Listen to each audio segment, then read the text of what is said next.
So part 2 na po tayo guys sa ating Digos to Takurong vlog. From Bansalan to Makilala. Still on board Yellow Bus Line 0688. So lumabas na po kami niyan sa terminal ng Bansalan, Davao del Sur. Yung crew pala natin guys ha, si ano pa rin yan, Driver Espino at saka si Conductor Laparan. So hindi ko na pinakita kasi nandun na sa part 1 eh.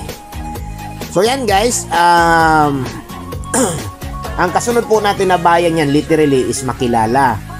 Pero medyo malapad po yung agwat niya guys, kasi sa dami ng barangay na ating dadaanan.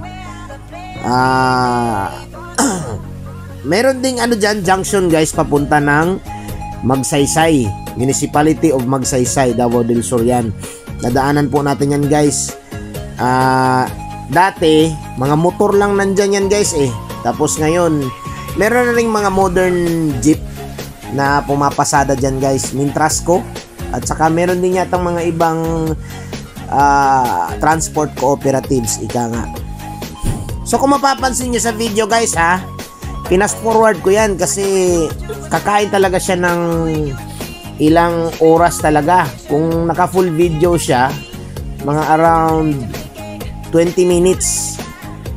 Oo, tapos meron mga time na hindi lang muna ako nag video kasi wala naman masyadong magandang view eh.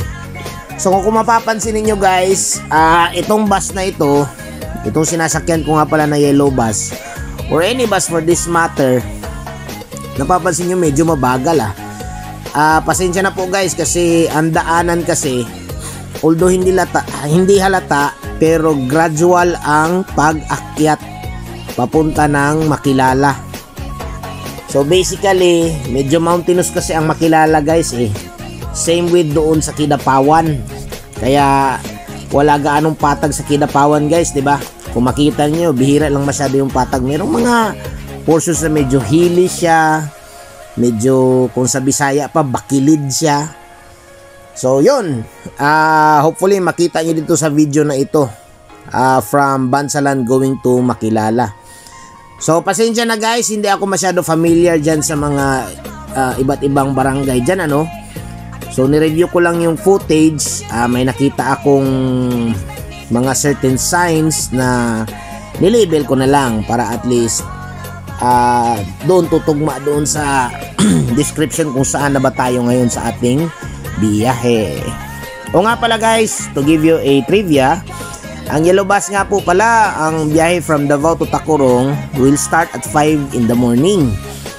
Tapos ang last trip po niyan, depende sa availability ng unit, alas 3:30 ng hapon.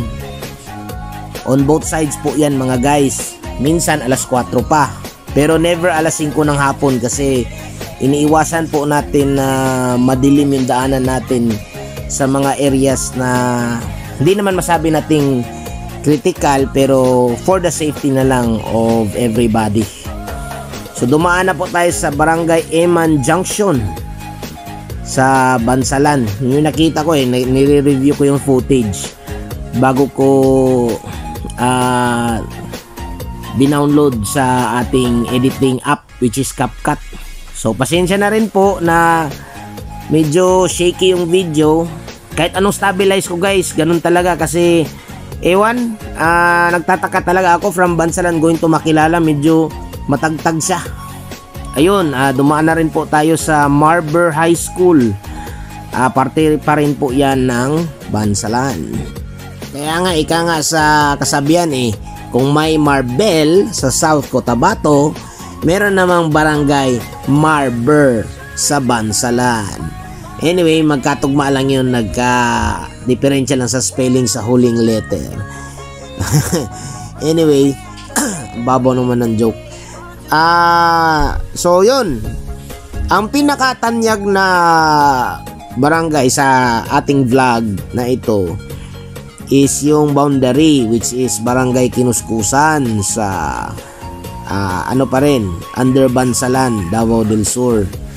So hindi lang kasi tanyag siya because sa mga checkpoints na nilagay doon during the pandemic and prior pandemic, hindi ko na lang kasi expound kasi Medyo masalimuot kasi may nangyari dyan nung 20 or so years ago. So ito na po yung Barangay Kinuskusan sa bayan ng Bansalan, Davao del Sur. So ito po yung boundary area natin mga guys. Ang kasunod na po natin yan is the Municipality of Makilala in North Cotabato. Pero hindi pa po tayo nasa mismong sentro ng Makilala. If not mistaken, nandyan tayo sa may tinatawag nilang Old Bulatukan. So ayan na po yung arko ng Davao del Sur. Dati nung 2 lanes pa ito mga guys, sa bandang unahan, matapos lang itong maliit na bangin na ito, merong dyang arko rin ng Welcome to North Cotabato or Welcome to the Province of Cotabato. Pero nung nag-expand na yung daan, naging 4 lanes na, giniba na yung arko, pero hindi na yata ni-reconstruct ulit. I don't know why. I think hindi masyado gusto ang mga taga North Cotabato ng mga arko. Pero correct me if I'm wrong ha. May nakita akong mga pictures sa mga followers natin, like sa Midsayap, ang gaganda ng nila, ng arko nila mga guys. So yun, literally nandito na tayo sa ang sabi nila dito, Old Bulatukan daw to eh. Sa bayan ng Makilala, North Cotabato. So sa mga trackers natin dyan, may nakita akong may nag-turtle na truck. So ingat-ingat po sa ating mga biyahe. Huwag masyadong pa-pressure sa inyong pangarga, lalo na sa mga hindi pamilyar sa daan. Takbong pogi lang talaga mga guys, kasi may mga area talaga na accident prone.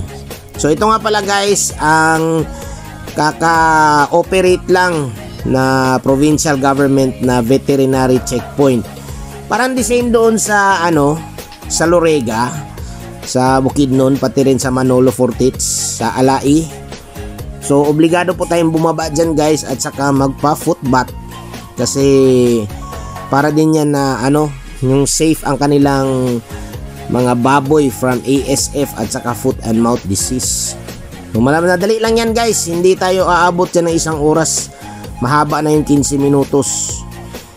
So nandito na rin po tayo sa barangay ng Kisante sa Makilala.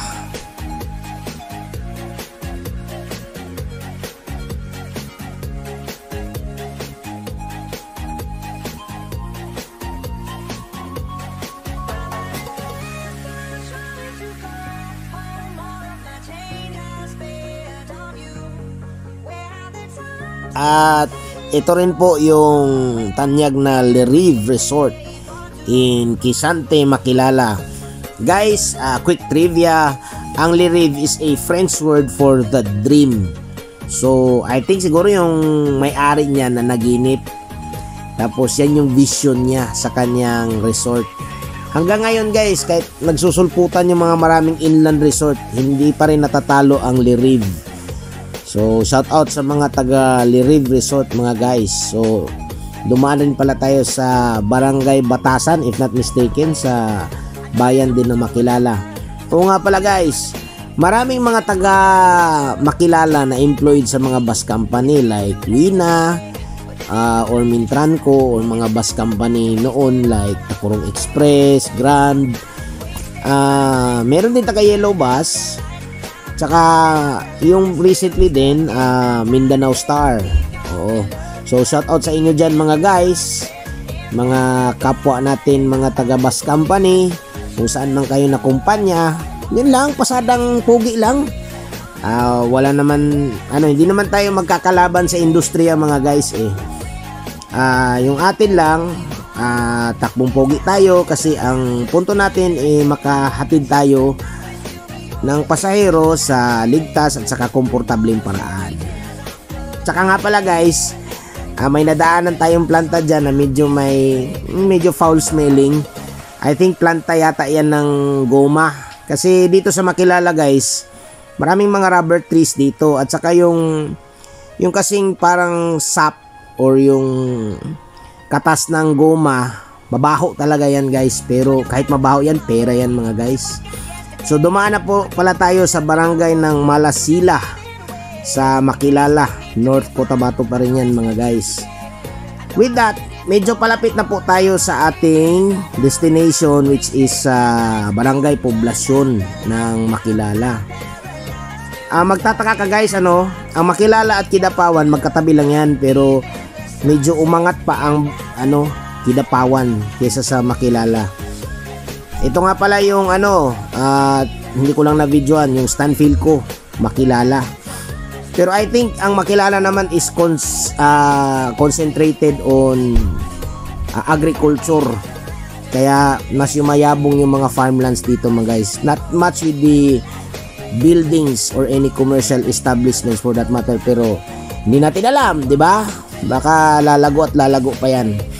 Hindi pa natatapos ang mga panahon guys. So ito na po pala tayo sa Poblasyon Makilala, North Cotabato.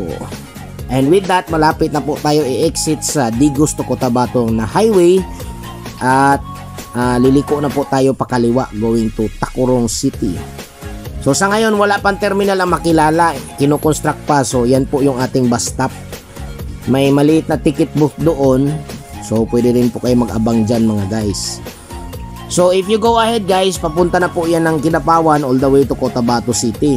So kaliwa naman tayo, papunta tayo ng Tacurong, Isulan na daanan.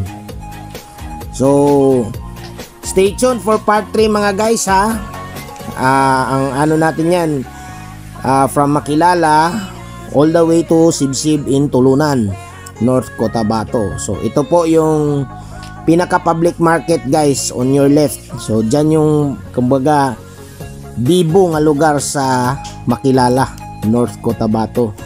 Kaka-renovate lang ng kanilang palengke, pero yung terminal ililipat nila, hindi na doon sa palengke mga guys. Nandun na sa highway ng Digos to Cotabato.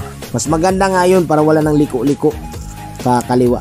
So stay tuned for part 3 mga guys sa ating vlog sa Perumingan Archives.